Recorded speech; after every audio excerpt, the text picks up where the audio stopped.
Hi hello മക്കളെ, അപ്പോൾ എല്ലാവർക്കും ഒരിക്കൽ കൂടി എൻ്റെ ഈ കൊച്ചു യൂട്യൂബ് ചാനലിലേക്ക് സ്വാഗതം. എൻ്റെ യൂട്യൂബ് ചാനൽ നിങ്ങൾ ഫോളോ ചെയ്യാനും സബ്സ്ക്രൈബ് ചെയ്യാനും മറക്കല്ലേ.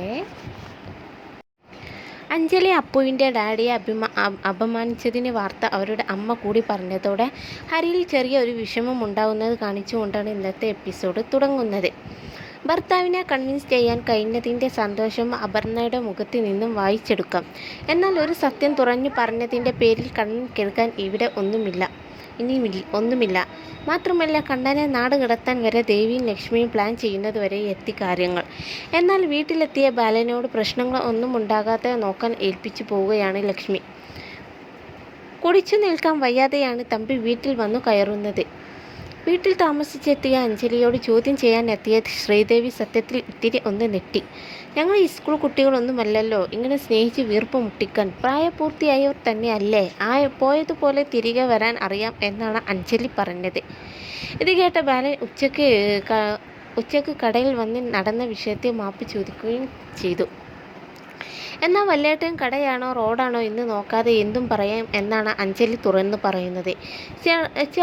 ചേട്ടനോട് കയർത്ത് സംസാരിക്കുന്ന അഞ്ജലിയെ തടയാൻ ശിവ ശ്രമിക്കുന്നുണ്ടെങ്കിലും ഞാൻ കാര്യം പറഞ്ഞതല്ലേ എന്ന അഞ്ജലിയുടെ ചോദ്യത്തിൽ ശിവൻ നിശബ്ദനാക്കുന്നു. നിവൃത്തിയില്ലാതെ വന്നപ്പോൾ ആണ്ട് തിരിച്ചു പറഞ്ഞു, എന്നെ ഉപദ്രവിക്കാനും ജോലി കളിയാക്കാനും ആരാണ് അയാൾ?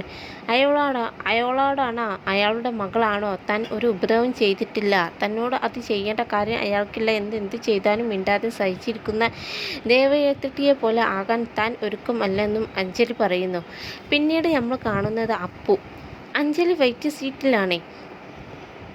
ക്ഷമിക്കുന്നതിന് ഒരു പരിധിയുണ്ട് എന്ന അപ്പുവിൻ്റെ വാക്കുകൾക്ക് ഉപ്പേരി പോലെ അഞ്ജലി മറിയോട് പറയുന്നു.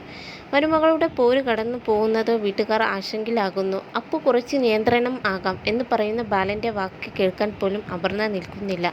അപർണ മാത്രമല്ല, അഞ്ജലിയും ഒപ്പത്തിനൊപ്പം തന്നെ വാക്പോരിൽ നിറഞ്ഞു നിൽക്കുന്നു. അപ്പുവിൻ്റെ ഡാഡി പറഞ്ഞ് തെറ്റായാലും ശരിയായാലും റൂമിലേക്ക് കയറിപ്പോകാനാണ് ബാലൻ പറയുന്നത്.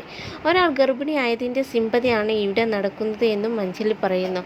എന്തു തന്നെ ആയാലും സാന്ത്വനത്തിലെ പെൺകുട്ടികൾ ഇങ്ങനെ ഒച്ചയെടുത്ത് സംസാരിക്കാനാണോ ശിവ. എന്നാലും ഇന്നത്തെ ഓക്കെ ബൈ. അപ്പം എൻ്റെ യൂട്യൂബ് ചാനൽ മറക്കാതെ ഫോളോ ചെയ്യണേ.